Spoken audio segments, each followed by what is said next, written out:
Good evening. Welcome to the October 19th regular meeting of the Village Board of Trustees. This meeting is now called to order. I pledge allegiance To the flag of the United States of America and to the republic for which it stands, one nation, under God, indivisible, with liberty and justice for all.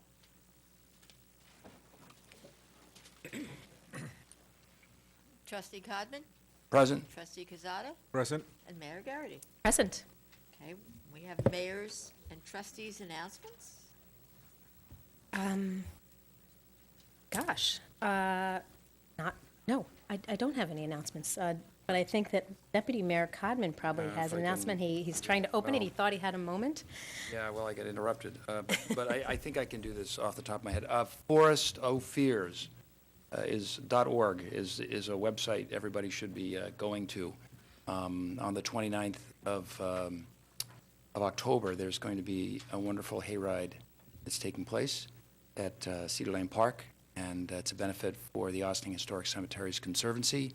We're asking for people to sign up online because we're scheduling groups of folks to go on the hayride, and it should be a great event. The last 2 years have been amazing. This year, it just keeps getting more amazing every year. So anyway, we'd certainly like to see you there. I think the weather will hold up for us. And so it's forestofears.org. Thank you. I actually, sorry, I made you go prematurely. I do actually have something to say.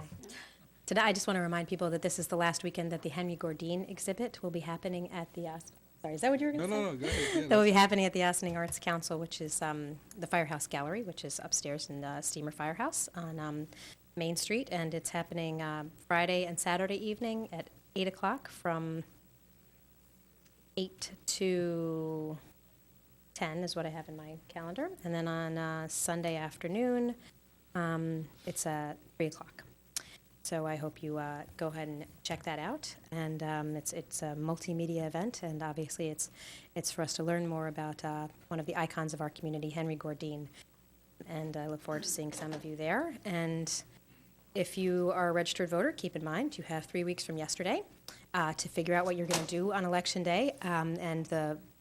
You can no longer register to vote. However, if you're going to be out of town, or if you have a child who's away at college, or for any reason you're not going to be in your election district on November 8th, then you can still go to the Westchester Board of Elections website and apply for an absentee ballot. Anything else? Madam Clerk. Move into administrative reports, and we'll begin with Corporation Counsel Laura Lee Dixon. Thank you. Good evening. You have on your agenda item D tonight, which is, at long last, the adoption of your changes and revisions to your solid waste chapter of your Ossining Code. Just a reminder to the public, with this adoption, it now makes a strict liability standard, which means if you have done something or you haven't done something, just the mere presence of that on your property will make you liable for the violation. For example, putting out garbage that is not appropriately bagged or of the right size, of the right weight, you would be strictly liable for that, and it doesn't require a court appearance necessarily. You'd be liable for a ticket. So this is a strict liability standard, which now is clearly spelled out in the code. So if you have any questions, you can go to the website.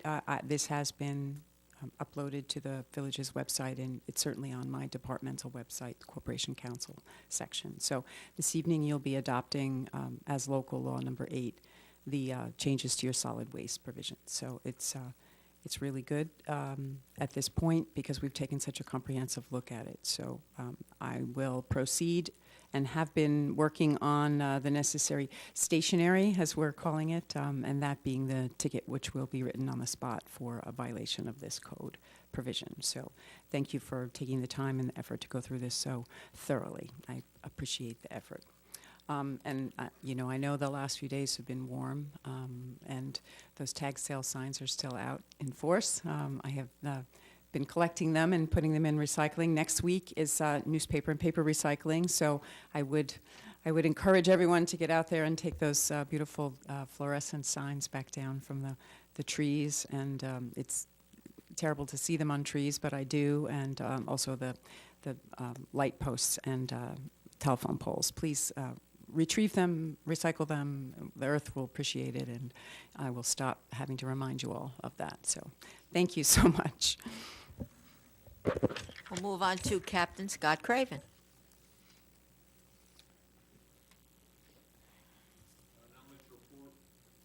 Not much to report today. Just we were just talking with the organizers for Forest Affairs, and the Ossining Police will be up there, and we're looking forward to the event. You know, it's going to be a great time. You, Captain. Fire Chief Matthew Scarduzio. Good evening, Madam Mayor, members of the board. Good evening, Chief. How is everybody? To date, the fire department has responded to 605 alarms.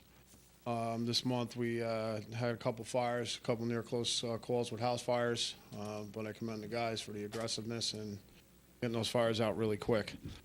Fire prevention was the week of October 9th through the 15th. We are currently finishing with all our presentations in the schools. The theme this year was Don't Wait, Check the Date. I also want to thank a big thank you to my fire prevention officer, JT Camp, who arranges all of it and gets everything done every year with fire prevention. So hats off to him. Reminder to all the residents within the village, November 6th is daylight savings. Change the clocks, change your batteries. Just a friendly reminder. And I would also like to personally thank the members of this board for the refurbish of Rescue 14. Is now back in service, and it's just like brand new. It's very beautiful, so thank you. Excellent. That's Look it. forward to checking it out. Thank you. Thank you. Superintendent of Parks and Recreations, Christopher Soy.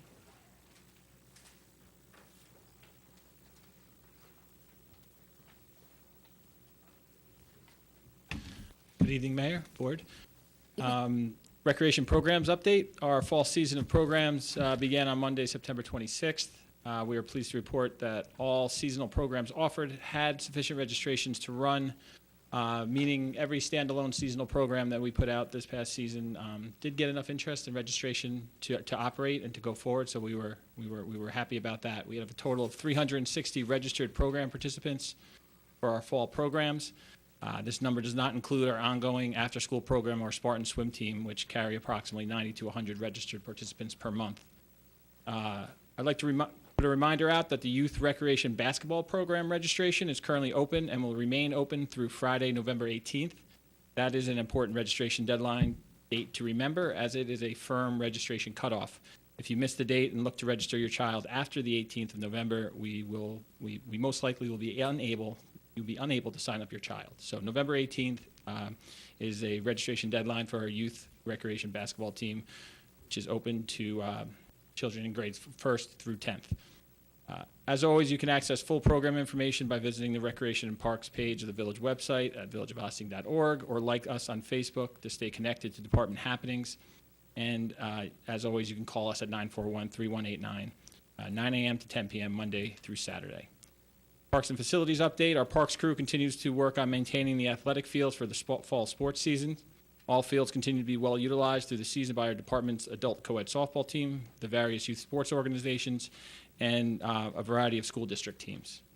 Park staff also assisted the Ossining Girl Scouts' third annual Scarecrow Palooza by digging the holes for the scarecrows, which were put up this past weekend and will be on display through the first week of November.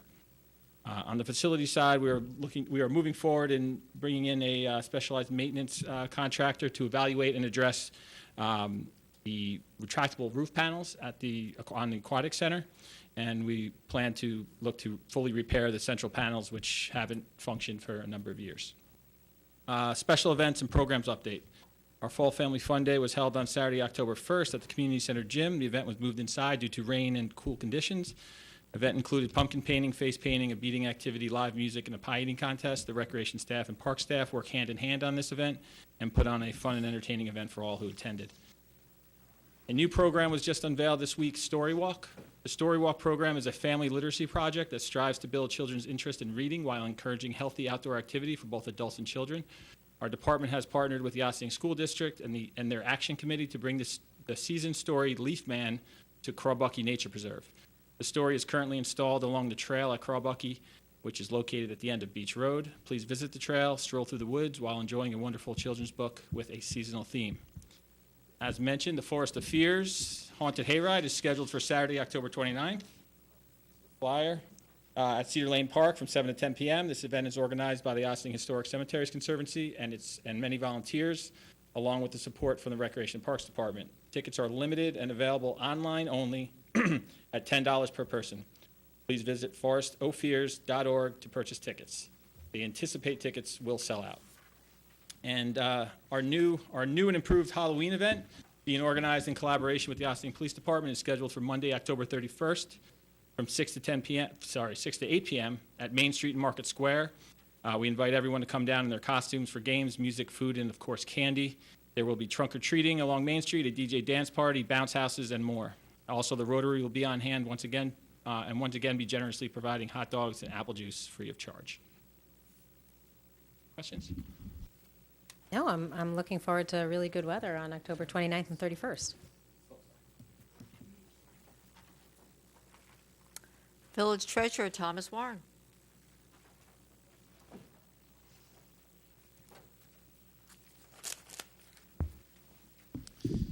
Good evening, Mayor and members of the Board of Trustees. Good evening, Tom. The Finance Department is very busy this month, assisting the village manager and working with department heads on preparation of the 2017 tentative budget.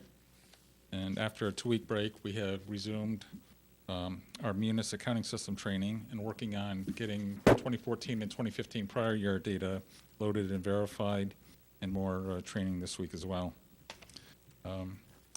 I had noticed that the New York State Controller's Office website had issued results of their statewide fiscal monitoring system for the 2015 fiscal year, which is used to identify local governments experiencing fiscal stress. I'm pleased to report that for the 4th consecutive year, the village has received a no designation rating with regards to fiscal stress. This is the highest rating with regards to evaluating fiscal stress, and it's like receiving negative assurance that the State Controller's Office hasn't noted any indication of fiscal stress after reviewing the 2015 financial report that was filed with them. The review and analysis included rating factors such as fund balance levels, revenues versus expenditures, various cash ratios, debt levels and debt trends, personal service and employee benefit expenditures as a percentage of revenues, and debt service expenditures as a percentage of revenues.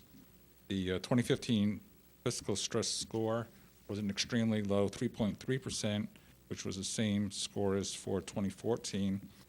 But the most interesting part was comparing ourselves to other Mid-Hudson regional villages as well as against large downstate villages, and actually put it in terms of a chart such as the fund balance as a percentage of gross expenditures for the village of Ossining. For the general fund, it was at 22%.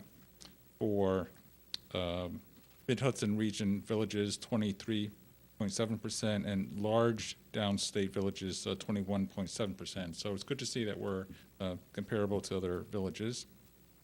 Total fund balance as a percent of gross expenditures, 26.6% for the village of Ossining, and 28.7% for large downstate villages. Operating surplus compared to gross expenditures for the villages, it's a high 4.1%. For downstate villages, 2.6%. And this was actually interesting as well. Debt service as a percent of revenues for the village, 7.5%. Large downstate villages is up to 10.4%. And the fiscal stress score overall, as I said, was 3.3% for the village. Statewide, all villages are over 14%. The Mid-Hudson region villages are up at 16.7%, which is a higher indication of fiscal stress. And the large downstate villages are at about 14%. So we seem to be in a very good situation, but you know what? I think we already knew that. Well, yes, we know we're in good shape, but it's nice to be put in that sort of context. Thank you very much. Thank you. Director of Planning and Development, Lynn Brooks Avenue.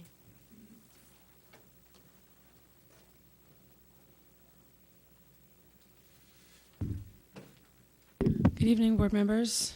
Thank you. So there's been a couple of questions lately on our inspection times. Just to remind everyone, our inspection times are currently 10 to 12 in the morning and 1 to 3 in the afternoon. We've also can work with contractors and homeowners on a case basis when those times don't work. We strive to really make it work for people. We're also in the process of completing our inspections and research with respect to the residential reassessment exemption application that village residents applied for via the town tax office. So that's been keeping us busy. The building department has also been working diligently on partnering with multiple departments and agencies, including the DPW, the Water Department, New York State DEC, Westchester County Department of Health, to detect and remediate illicit discharges when they occur in the Hudson River tributary within the village.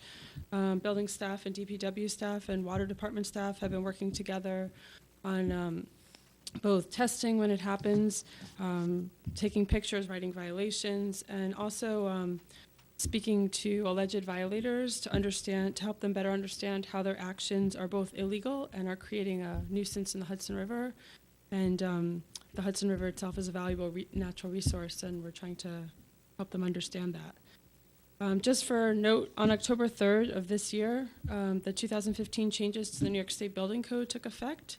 For those that don't keep abreast of this, on April 6th, the implementation of the 2015 international codes began with the publication of a notice of adoption. This commenced a 180-day transition period, and regulated parties were allowed during that time period to use either the 2010 or the 2015 codes. On October 3rd of this year, the transition period ended and the 2010 codes sunsetted, and the 2015 I codes formally took effect. With respect to the new codes, all building code enforcement and inspection staff throughout the state were required to go to training classes this year on the new codes, and all were required to take and pass a mandatory New York State exam. Currently, we're also working on creating our calendars for public meetings for our 4 land use boards, and we continue to strive to work with residents and assist them when they need to apply for permits or other. Any questions? No? Thank you. Director of Personnel, Linda McMahon.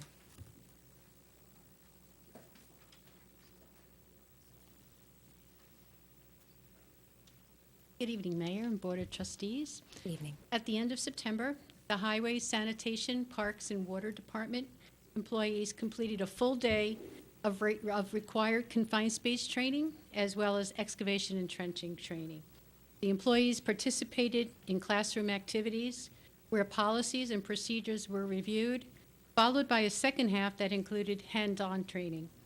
Employees were required to make entry into a confined space, following all protocols of an active working entry. They also participated in the proper setup of the trenching equipment. The training reinforces the importance of following those policies and procedures, and also provides a useful time for employees to share with some of the experts any situations that they've encountered in the field. And they learn from it and get some good advice as to how to deal with it and to continue to work safely. Tomorrow, all village employees will be attending workplace violence training, followed by harassment training. I would like to thank Chief Sylvester for making Lieutenant Damiano available to us to conduct a very important part of the workplace violence training. And our training schedule for the year is kept on track, and now we're beginning to start to schedule 2017. Thank you. Thank you. Okay, we will move on to organizational announcements. Is there anyone that would like to make an organizational announcement? There is. I'll put on my other hat. We have the Friends of Sing Sing, the Historic Prison Museum, Sing Sing Historic Prison Museum is doing a fundraiser. It's a Sing Sing swing. It's a cruise. Leaves in Yonkers and comes up the river to the area of the Sing Sing prison. It boards at 3:30 on Sunday, November 6th, at 3:30, and the cruise will be from 4 to 8 p.m. So there you'll have 4 hours aboard. There's a 12-piece swing band, and there's a buffet dinner, and also beverages, adult beverages, and also soft drinks. So I'm hoping that everyone who's interested, this is being offered through the HHRT website. That's www.hudsonriver.com. You can buy tickets through that website and also get additional information. This week, they announced that there would actually be a professional swing dance instructor, and his partner will be aboard. They'll be giving lessons and also doing some demonstrations. So you can sit and enjoy the dancing, or you can participate, and I hope you'll consider buying tickets. Thank you. Looking forward to it. Okay. I will do one on behalf of the Ossining Historical Society. They are having the Night at the Museum on October the 28th. There are different times. You can call and find out the different times. They're asking for a $5 donation, and I attended it last year, as did Captain Craven. Captain Craven, will you be joining us this year? Okay. But it was really a wonderful time, and I would encourage everybody to participate. Get some perspective on the history of our wonderful community. Okay, thank you. Anyone else? No? Okay, we'll move on to Village Board resolutions. Is there anyone who has any comment on the resolutions this evening? Nope. Okay. Resolved, the Board of Trustees of the Village of Ossining hereby approves the minutes of the September 21st, 2016 regular meeting as presented. Do I have a motion? So moved. Second? On the board. Madam Clerk? All those in favor? Aye. Opposed? Abstain. I wasn't present at the meeting.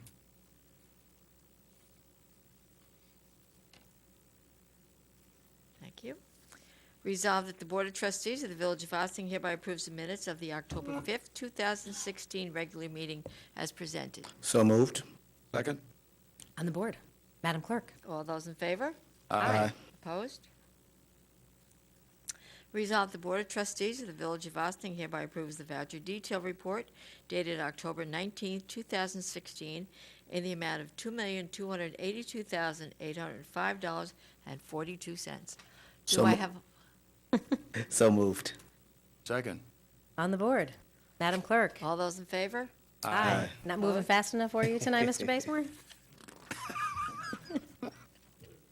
Whereas the Board of Trustees of the Village of Ossining has been considering adoption of introductory local law number 7, 2016, entitled Amendment to Solid Waste Regulations, a local law revising certain regulations pursuant to the collection of solid waste, garbage, trash, litter, recycling, etc., and clarifying that the enforcement of such regulations shall be based upon a strict liability standard as against the property owners, and whereas in accordance with New York State law, and after having provided all requisite notice, the Board of Trustees conducted a public hearing on October 5th, 2016 at 7:30 p.m.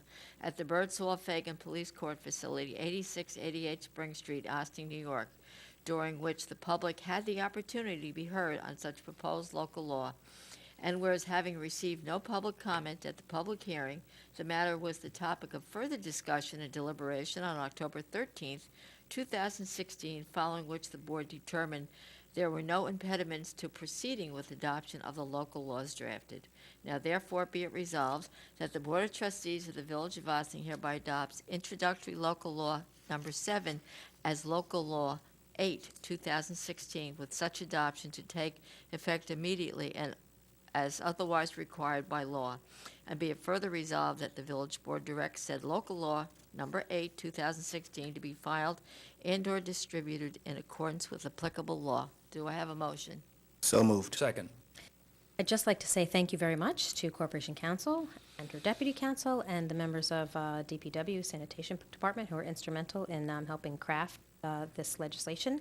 I'm very pleased that we were able to move this forward so that we are giving to the village a more effective tool to be able to enforce the quality of life concerns that we have when it comes to people putting out their solid waste properly.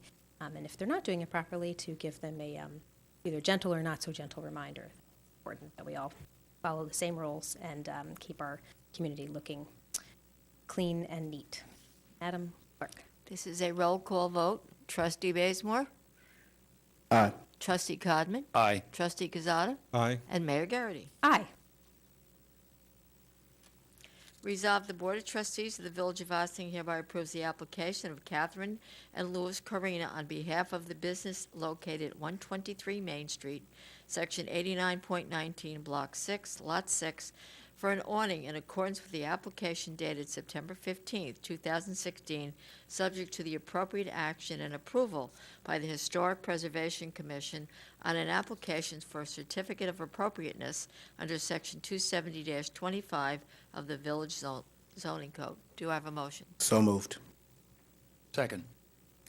On the board, I'll just say I have had a number of opportunities now to enjoy the delicious coffee and chai latte at First Village Coffee, and I know that Catherine and Luis are very excited to be open for business, and I imagine that many of us in this room have had an opportunity to enjoy a nice beverage or delicious pastry there. I even learned to play a new game with my son there today. It's a lovely gathering space in our community, and I'm sure that when the awning is ready and up, it will be a lovely addition to our historic Main Street.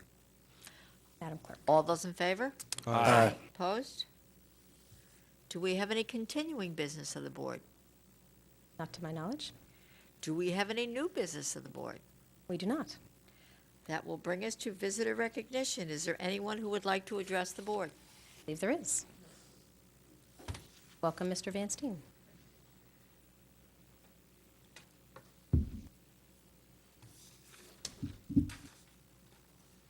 Good evening. My name is John Van Steen. I live at 78 South Highland Avenue here in Ossining, New York.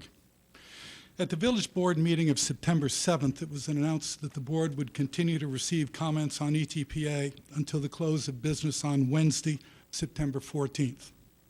On September 13th, Alexander Roberts of Community Housing Innovations, CHI, the consultant hired by the village to conduct the vacancy study, emailed Mayor Gearty and copied Mr. Fraioli and Mr. Seratani with his comments for public hearing letter. On September 20th, this CHI report was foiled from the village. The foil was honored on September 26th. And on October 13th, there was a demonstration in front of Ossining Village Hall in which one of the village trustees was quoted in the Journal News article the following day. The article referenced the CHI study of September 2nd, which is still displayed prominently on the village's website, and states that the vacancy rate of buildings considered for rent stabilization is a little more than 3%. The article made no mention of the CHI report of September 13th, which stated that it was instructed by the village only to count units available for rent on a given day and not to count vacant units that were under renovation or repair and thus not offered for rent. Additionally, no mention was made of the study of John Van Steen, which the CHI report described as correctly stating the rental vacancy rate in Ossining Village at 6.78%. Upon reading this article and knowing of the CHI report, I questioned whether this report had been made a part of the public record that was kept at the village clerk's office. This past Monday, I waded through approximately 1,000 or so pages of documents to find that it had not been made a part of the public record. I then contacted the Village Corporation Council, discussed the existence of the document, and discussed the foil. With this information, the Corporation Council was able to obtain Alexander Roberts' report to the village. I believe this gives rise to the following questions. Why hasn't this document been made public by the village? Upon receipt of this document, was it forwarded to all members of the village board and the village's executive committee? If it wasn't forwarded, why not? If it was forwarded, what did the board do with this information? Was it read or was it ignored? Would Trustee Bazemore have deliberately ignored this report, or was he misinformed as to its existence and so misspoke? So that this misinformation does not happen again, I will read this report into the public record, request that this report be fully displayed in the minutes to this meeting, and request that this report replace the current limited, inaccurate, and outdated Community Housing Innovation Study on the main page of the village's website. After the conclusion of this reading of this report, I would invite comment by the members of the village board. May I continue? No, your time is up, sir. Okay. As my time is up, this report will be read into the record by Steve Dewey, Kaya Gam, and Jerry Wunderlich.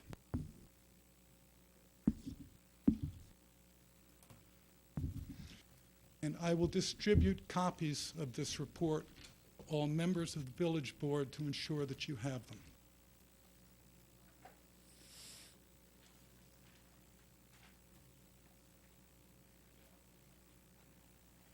Evening, members of the board. Good evening, everyone. Stephen Dewey, 1 Gilbert Park, Austin, New York. This is a document, Community Housing Innovations, dated September 13, 2016, distributed to Mayor Victoria Garrity of the village. Read the comments at the public hearing. Dear Mayor Garrity, this letter is from Alec Roberts, the Director of Community Housing Innovations. In light of issues raised about the vacancy numbers in our survey, I feel there's need for clarification.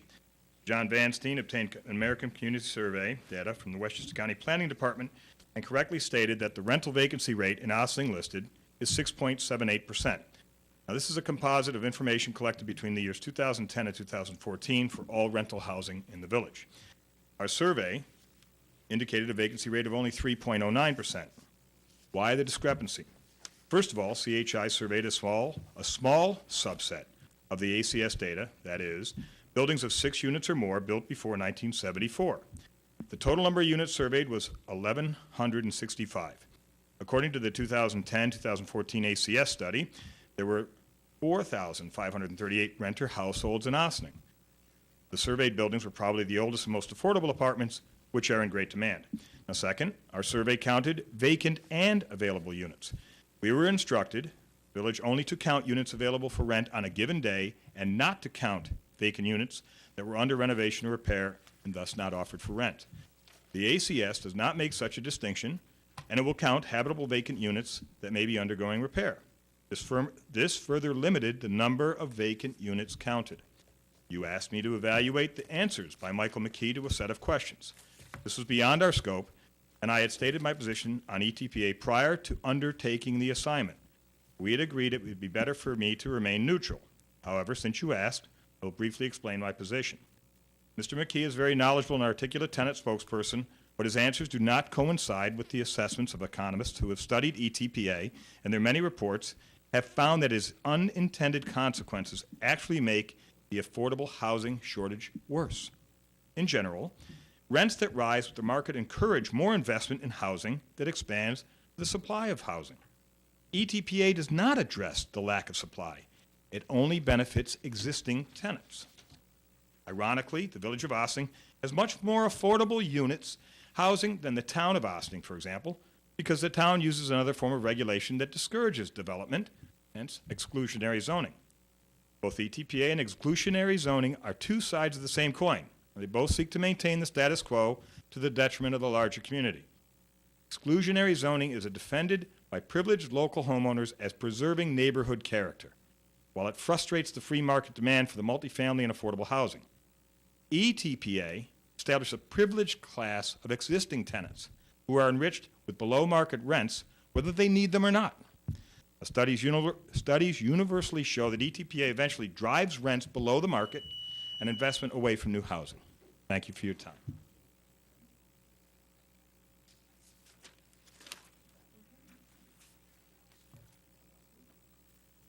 Kaya Gam, 55 Walden Road, in the village of Ossining. Studies universally show that ETPA eventually drives rents below the market and investment away from new housing. In fact, a survey of economists of the American Economic Association found that 93% agree, quote, a ceiling on rents reduces the quality and quantity of housing available, end quote. In addition, by reducing the value of rental properties subject to rent control, since value is based upon a multiple of rents minus expenses, it not only affects the landlord, but also the tax burden, which must be shifted somewhere else. The fact that Ossining is only controlling a portion of its rental housing stock may mean that the tax implications are limited, but a harmful but limited policy is still harmful. The negative results will not be felt immediately, but will escalate over time. As a television news reporter in New York City in the 70s and 80s, I reported on the wholesale disinvestment and abandonment of multifamily buildings as the Rent Guidelines Board dictated rental increases based more on political power than market reality. Since there are many more tenants than landlords, the balance of power always ends up with tenants. Still, tenant advocates, many of whom work with me in challenging exclusionary zoning, made excellent points about bad landlords who abuse their tenants. These issues must be addressed, typically by code enforcement. Because ETPA helps tenants who don't need help, which is a waste of resources and unfair to landlords as a class, there should be a better way, and the village board might appoint a committee to examine alternatives. Perhaps tenants who are faced with large increases in rent could have recourse in a landlord-tenant committee, which might review the circumstances and negotiate relief. Faced with the prospect of price controls for all landlords in ETPA buildings, I am sure they would welcome the chance to assist tenants who clearly needed it, as one landlord suggested at the hearing. Sincerely, Alexander Roberts. Thank you.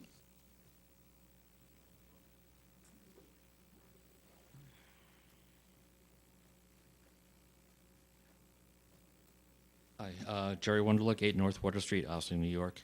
I just want to do one comment. After the conclusion of the reading of the report, I would invite the comment of the members of the village board. Thank you.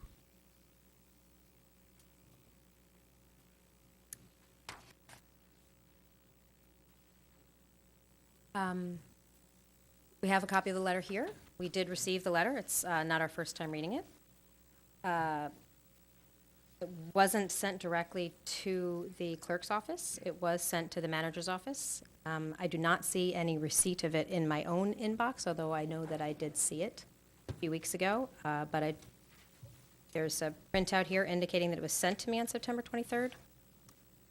It was, it may have been mistyped, my email address, but it does look like it was received by the village management office. And if it was not forwarded to the clerk's office, then it now has been forwarded to her, so it can be added to the formal public record. And I believe we did all receive this earlier. I will clarify for anybody who's listening, the beginning of the letter that talks about why there is a discrepancy between the 6.78 and the 3.09. That's the difference, and he explains it here, but he doesn't use the terms between gross availability, gross vacancy, and net vacancy.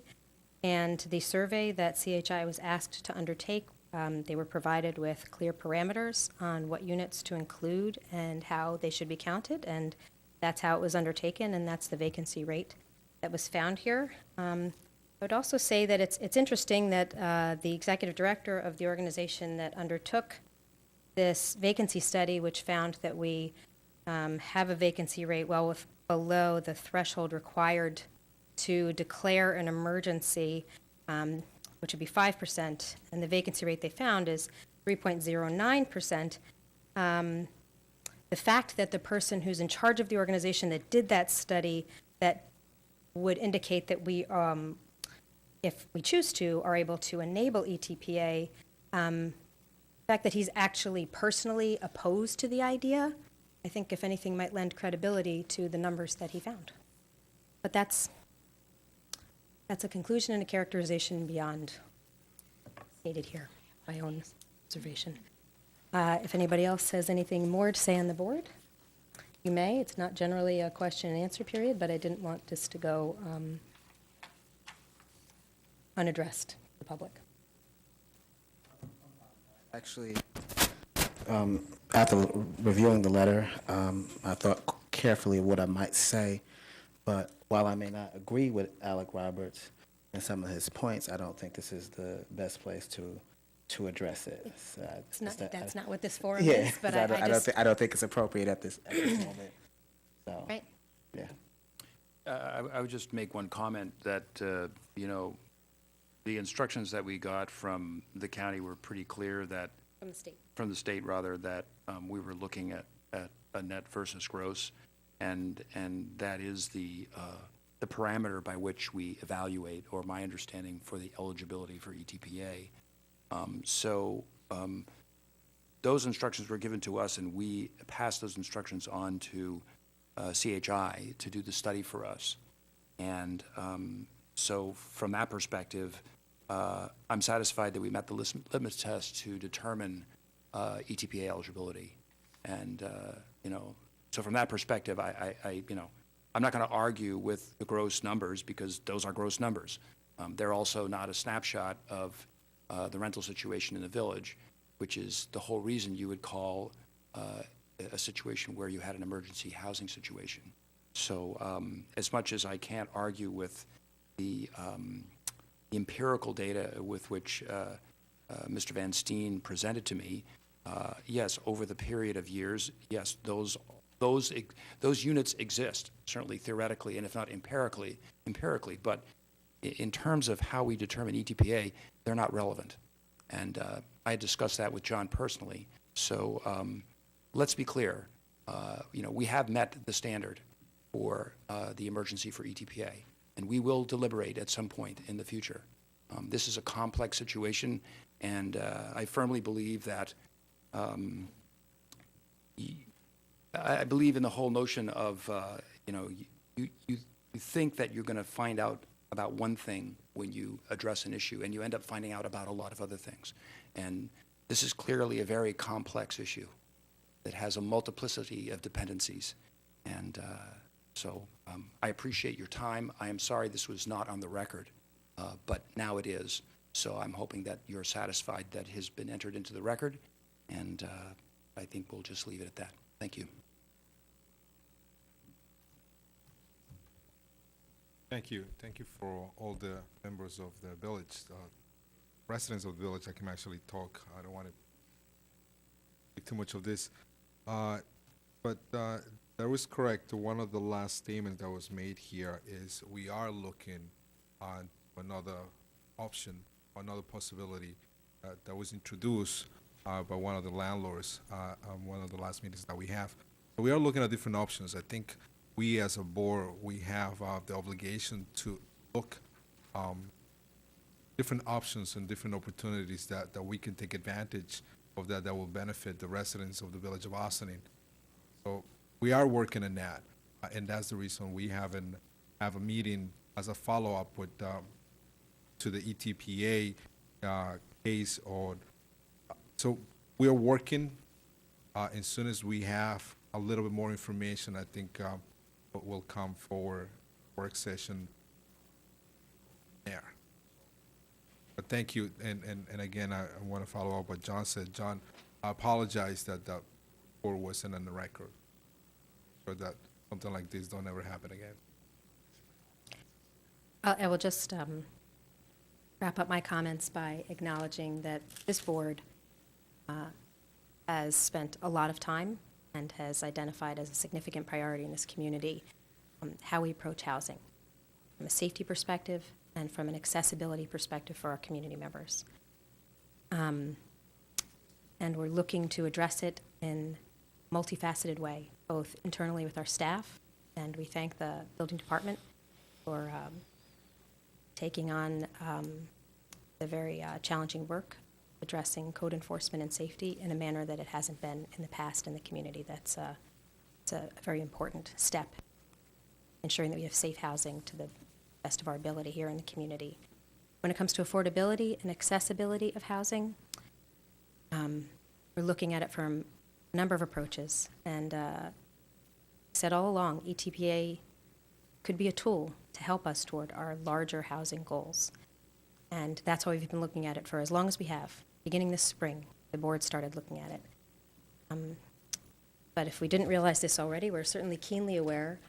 Inviting the community to just have a conversation about something that's important to us doesn't generally elicit a lot of engagement. But we put something on the agenda and said, hey, we're considering ETPA.